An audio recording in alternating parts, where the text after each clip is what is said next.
I think I probably had that wish that I would become an extension of my existing self. Becoming a Yeah. mother would be really familiar. I'd be 90% me, just more tired. And that has not been the case for me. It is a Yeah. real fundamental shift and a different pair of glasses to view the world. I miss her the most when I don't know what to do or I'm having a crisis of confidence. And I miss her the most when I feel beaming pride at my family and my children. If ever anyone is thinking about what can I do for myself, then trying out singing in a choir.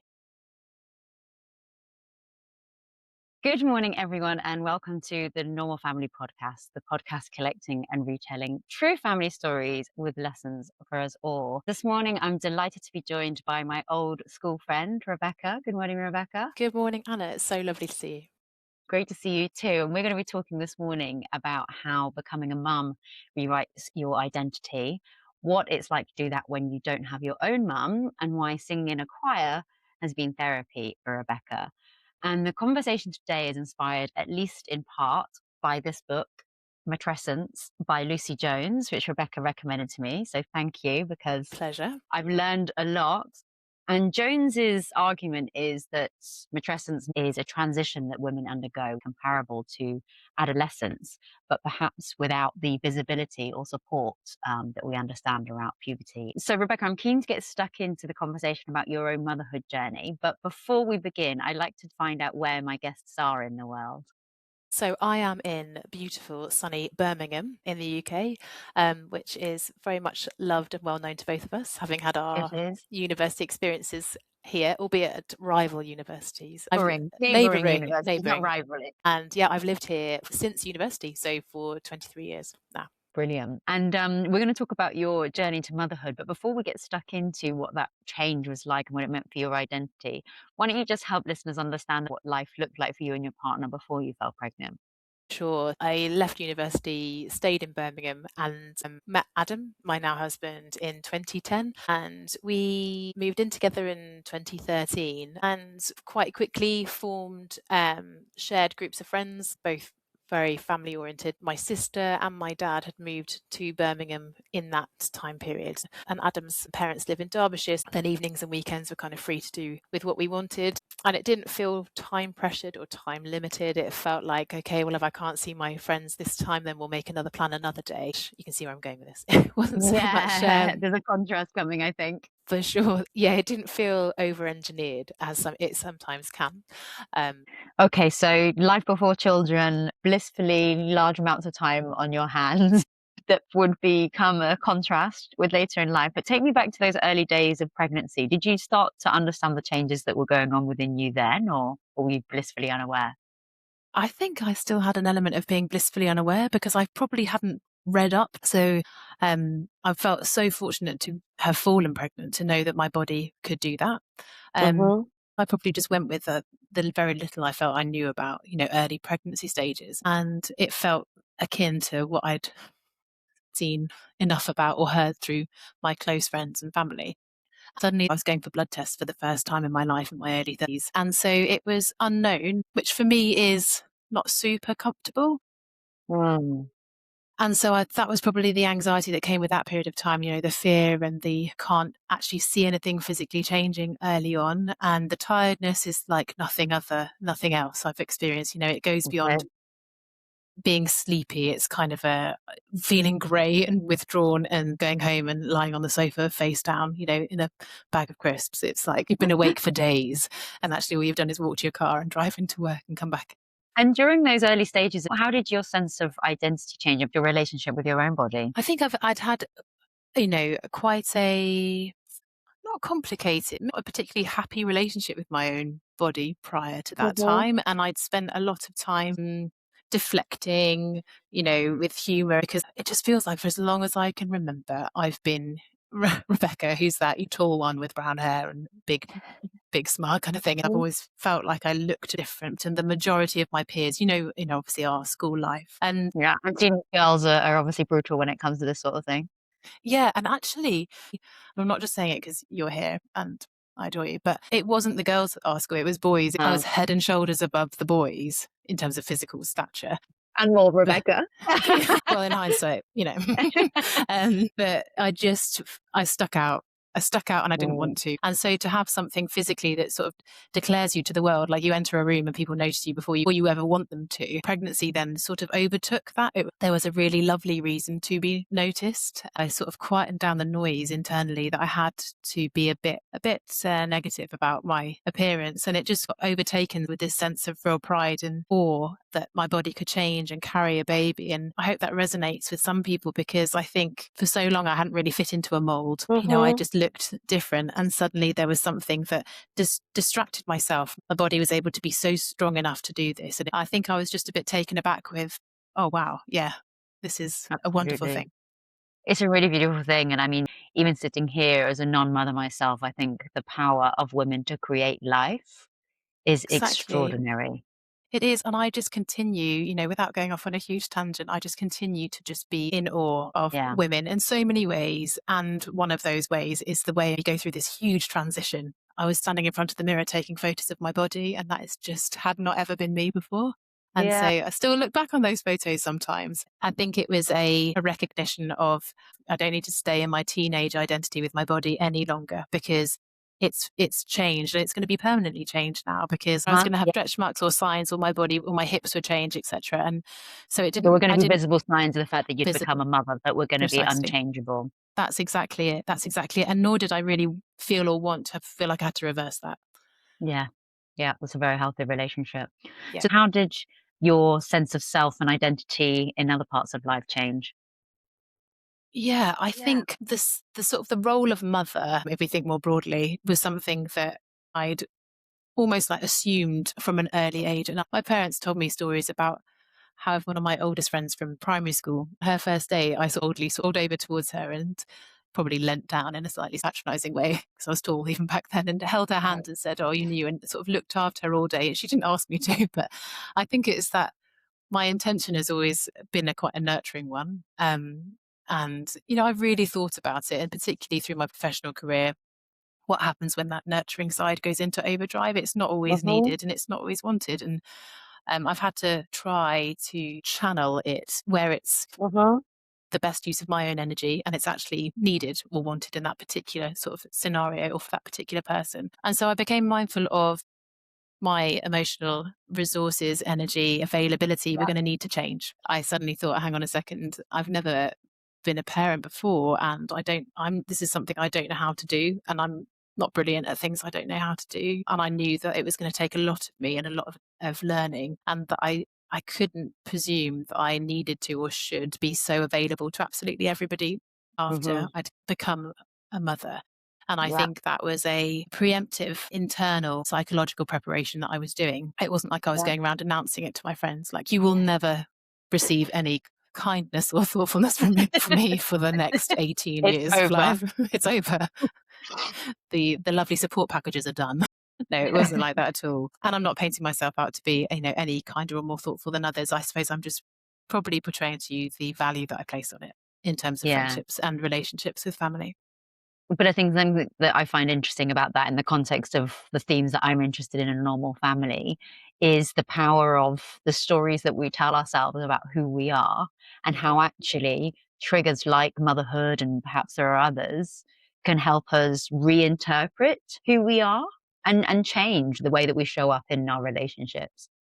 Ah, absolutely, in a way that that you can't plan for Yeah. and predict necessarily. And I think that, had I thought that I would follow in my own mum's footsteps, and would I be the same mum that she was? Would I have the same characteristics? Or was I going to become this totally different, unrecognizable self? Yeah. And that was a bit Yeah. scary to think about. I probably had that wish that I would become an extension of my existing self.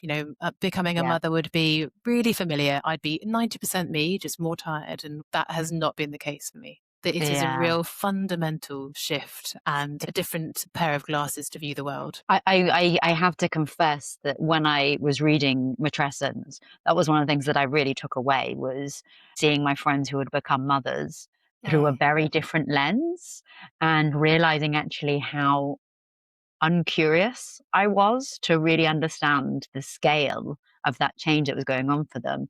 I actually did an apology to my mother friends for my last Did episode. So you? if people haven't already listened, then go back and have a listen to that. But I'm interested in not just how your sense of self changed, but did you feel like others' views of you changed? Are you thinking in pregnancy or in early motherhood or both? Both. Yeah, great question. Pregnancy for me just felt like a bit of a whirlwind and kind of Okay. people sort of it's like glee that people show you. They're excited. I mean, you're so generous with an apology, but I've definitely done it. You just like, this is going to be amazing, and we're going to love the baby so much, and it's all going to be brilliant, and you're going to adapt, and it's going to be fine. And yeah, you might have a few teething problems.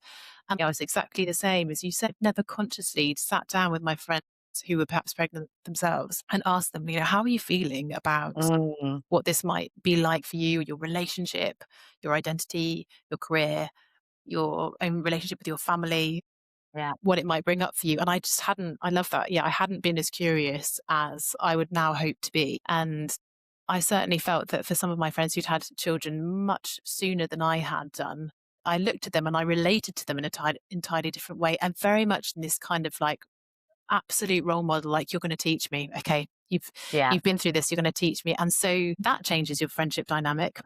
A friend of ours that we both went to college with, and my oldest friend Christina had children sooner than I had, and I'd always looked up to her, and suddenly I'm thinking, so you've navigated all of these different stages and I haven't noticed. Like, Yeah. I just haven't noticed that you've been through something major, and Yeah. it's astounding. And it did sort of instill a feeling of guilt initially, but I think as long as what you've talked about, which is you then shift your curiosity and maybe you do Yeah. ask these open questions a little bit more, I think that that shows an understanding of matrescence, which I'm still hugely learning and discovering about myself anyway. But I think that's the overwhelming memory and recollection I have, particularly with Imogen, that Mhm. in those early days, I was overwhelmed with people kind of coming forward with offers of support and love and, Mhm. thoughtful gifts and things. And um, it's very grounding in a sense of how connected and how loved you feel. And then actually, what I found really hard was when that initial overwhelm of love Was goes or just starts to trickle out. Doesn't mean they don't so still what care. happens then? And then the isolation and the loneliness, my goodness, is something that I didn't allow myself to think about, or I just didn't Okay. know about. I think I found the lack of day and night differentiation, just it felt like we were just awake all the time. But I think Yeah. to a broader point around, I'm not in the same rhythm as I once was. I'm not accessing my social life in the way that I once was. My relationships feel different with my friends. It's not worse, they just feel different. Same with Mhm. family as well. And feeling a sense of being kind of on stage and on view for how you Okay. are adapting to your new role as a mother, because people are coming in and out of your home and your Correct. baby is crying. I wanted to go to Imogen and provide absolutely everything I could ever provide, and I be everything and meet all of her needs. And I just didn't know how to do it. And I Yeah. am, I am a kino. I want to do well, and most of the time, and I didn't know how to do it, and I didn't have my own mum around to help me Yes. to do that. Yes. Well, I want to come on to that, but I guess just one question on that topic. Lucy Jones talked about this quite well, I think. All the different ways, perhaps, that women can feel like they are failing as they enter into Mm, motherhood, even starting with challenges around fertility and conception in the first place, let absolutely. alone when you might have a child that won't stop crying or a baby that won't take the breast when you're Yeah. trying to feed. I wondered if that resonated with you and if there were feelings where you felt flattened into being a mum rather than a whole person. Oh, absolutely. I mean, yeah, it's an amazing insight and observation, because there's the turning up and having or milk down your shoulder and almost wearing the badge of honor of, I'm in the early days of slightly hellish sleep, and I haven't really had time to properly look after myself. But what I committed to myself was always having a shower and always putting a face of makeup on. And that But actually became that's quite a high bar. right. But And it didn't matter what time of day it was. I realized I wear makeup for myself, and I did a lot of internal sort of pep talks to myself of, Yeah. we can just get through the day. Even if we're inside the house all day, we can do this. And I drew on support so much from my amazing family, and also this kind of really wonderful group of mum friends. Being able to be totally despairing and sad and in crisis and like, I don't know what to do. I feel like I'm failing. And we possibly all of us went through those moments together. And that is what bonds you to, because Mm. we didn't have to turn up and be like, oh, my child is just amazing, and isn't it blissful, and isn't it wonderful? And that was really off-putting to me, because I found it really hard not knowing how to do and having no one to give me this script or this textbook to tell me how to do it. It made me less confident about who I was, and almost like, how am I going to get back to who she was before? Mm, Will mm. I Yeah, ever? And I don't. I think you absolutely. I think that's that kind of, as you say, that permanent sort of transition, and appreciating that will be so far reaching in terms of every element of who you are as a yeah, woman. yeah, yeah. I was reflecting with the sort of parallel between matrescence and adolescence, or motherhood and puberty. It Mm. has all the similar hormonal hallmarks of a teenager, but of course we don't allow mothers to throw a tantrum and tell their loved ones that they hate them in the way that we Oh my let teenagers goodness. do. Wouldn't it be wonderful to just be there, with your dark circles under your eyes in yesterday's clothing, and be Unkempt like, hair. yeah, I'm just going to have to rage at you for a second. And that's it, probably. The bottled up feelings of wanting to channel your emotional energy into your new baby, but secretly wanting to run outside and just scream, but like, help me, or Yeah, scream, I'm so tired and I can't. But yeah. that's not an option. You talked there, Rebecca, about the fact that you didn't have a role model. Obviously, we go way back. I know you lost your mum when you were 20. So, how did becoming a mother yourself make you reflect on your relationship with her, or perhaps resurface feelings of grief? I'll touch on the last point first. It definitely resurfaced feelings of grief, and it still does. And Imogen is nearly Oh, 7. I read something about, in years gone by, women weren't supposed to mother alone. It takes a village, and you're part of a yeah, community, and that would hopefully have involved your mother or a mother figure.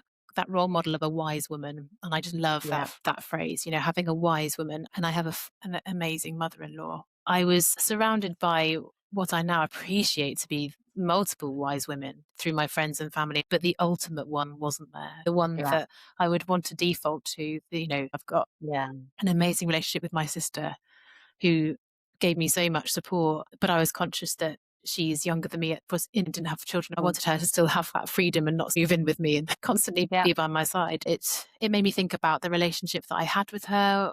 All those unanswered questions. That's the best way to put it. I had so many unanswered questions. How did she find it when she found out she was pregnant with me? What was her pregnancy like? How did she find maternity leave? She took 6 months off with me and then returned to work after 6 months, and my dad took over. So in the mid 80s, they were doing shared parental leave model, Very which was progressive. very, very proud of them both for that. And so it was just the aching of, I don't think I'm ever going to have some of these questions answered. So I've tried over time to think about more so how much of my character and identity she built within me. And Mhm. that's where the comfort comes, is that not only do I look exactly like her, which makes me incredibly, incredibly happy, but I do think that I carry so much of her qualities, and a really positive relationship with my mum. And I think, Anna, the main thing I would say is that we had a mother-daughter relationship. We never really transitioned into adult.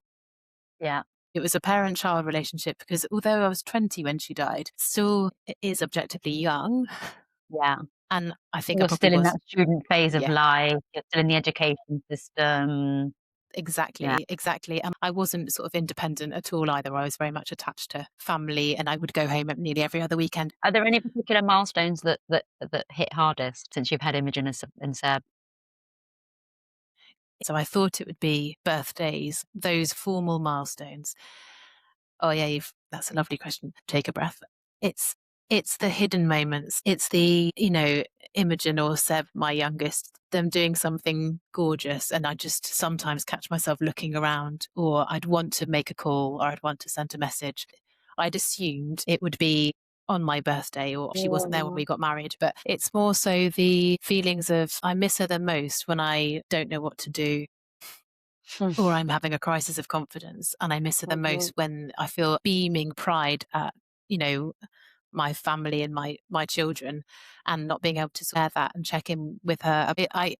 I know that if she were here, she would be a really active part of our family unit. A Very doting grandmother. very much, really present as my dad is. And, I wouldn't have been able to make my way through any of the early stages of motherhood without him either. So it's definitely, I wanted to not ever discredit him or fathers in any of this. But I think this wise woman spot in my life that Yeah, she would have filled, because she was yeah, very wise, means that I've just had to proactively seek that from others and elsewhere. yeah, yeah, yeah. That makes total sense. Thank you for sharing so My openly. pleasure. Now, you talked a little bit about letting go of some parts of your old identity, but also the desire to hold on to the things that made Rebecca. You talked there brilliantly about being 90% you, but a bit tired. And I guess the reality is that it is a bit of a bigger transition than that. It is. But I wanted to talk about singing because you shared that was both a bit of a form of therapy, but how you stayed connected to yourself. Can you tell us what singing means for you? I will.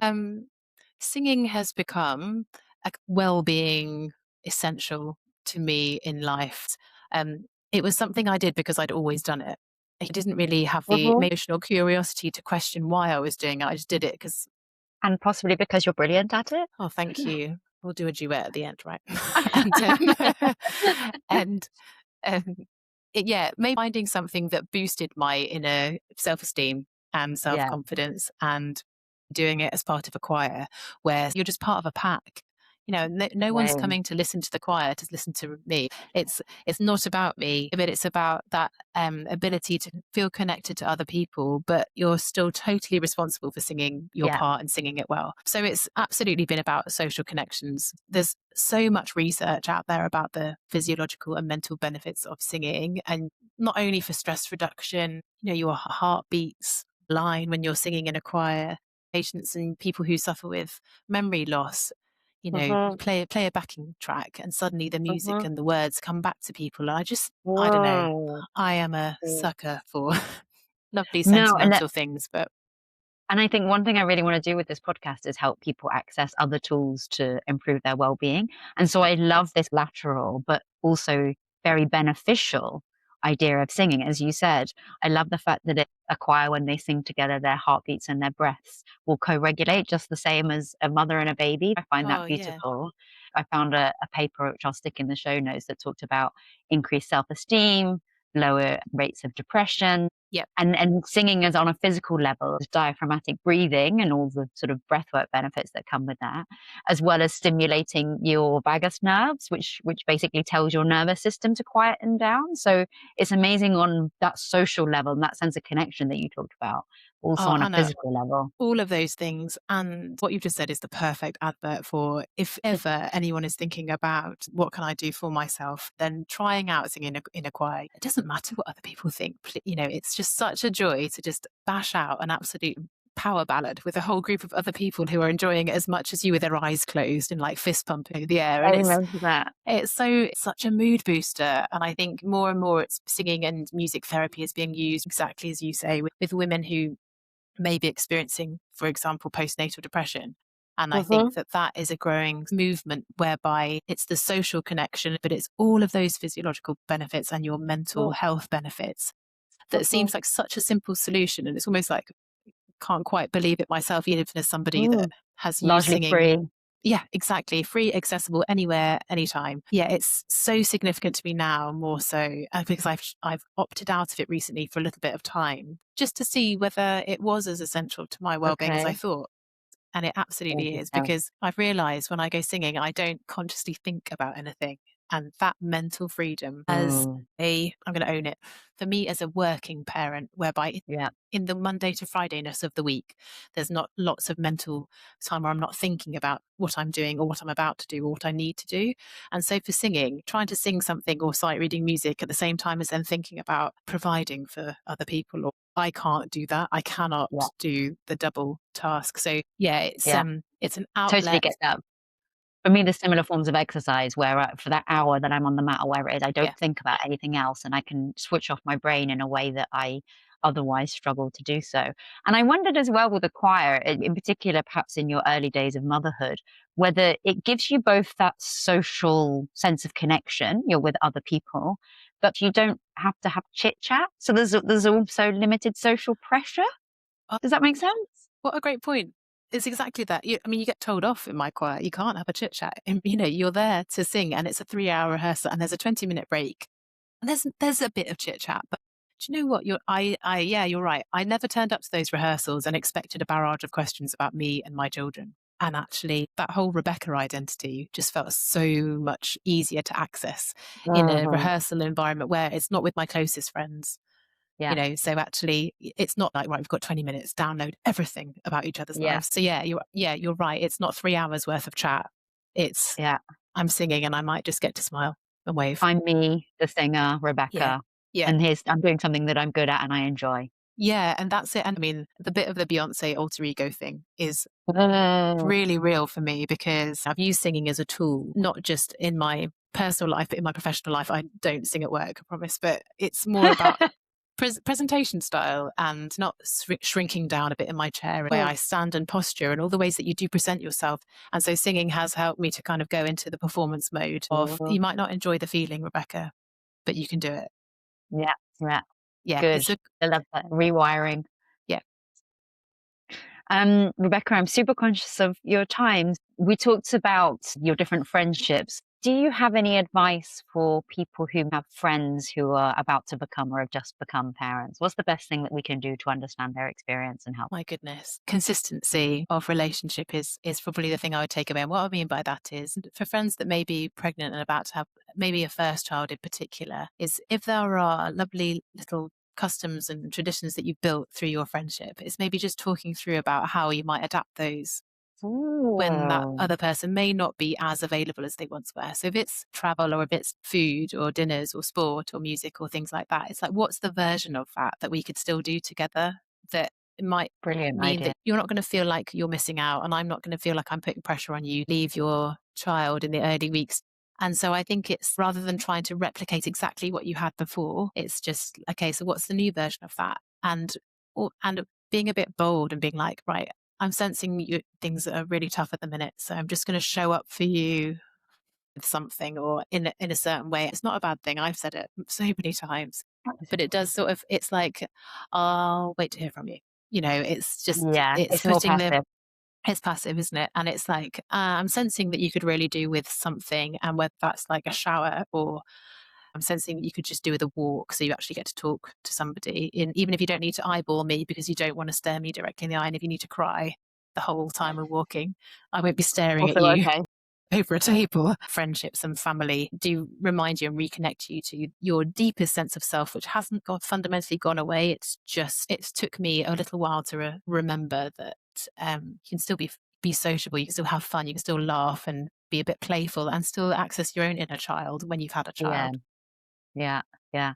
A girlfriend who I asked a similar question to said, first of all, that actually she quite enjoyed the fact that some things in our relationship hadn't changed Mm. because, as you said, it helped her connect to herself. And also just how nice it was when some people turned up and put a dinner on the doorstep Oh my goodness. and didn't even ask her to open the door. Yeah, Because even with your closest friends, just being seen sometimes feels like too much. very much. Anything food related. The doorstep lasagna drop. I'll still welcome that, by the way, anyone who's listening. We'll make sure we'll clip that bit so that you can share that for your friends Yeah. and family, just so they know. Rebecca, thank you for talking so openly about your experience today and for giving our listeners another way that they can access healing through singing. And then for that top tip there about consistency, I love that idea of just opening up a conversation with people and understanding that things might change and being comfortable about that together. So it's a lovely closing thought. Thank you. And thank you, Anna, for just the generous way in which you've kind of taken us through these really important and sometimes sensitive topics as well today. I've really loved it. It's great to spend time with you again. Likewise. Thank you so much, Take Rebecca. care. Bye, Anna. Big Bye bye. hugs. Bye bye. Thank you for listening. See you in 2 weeks, and please like and subscribe if you don't already.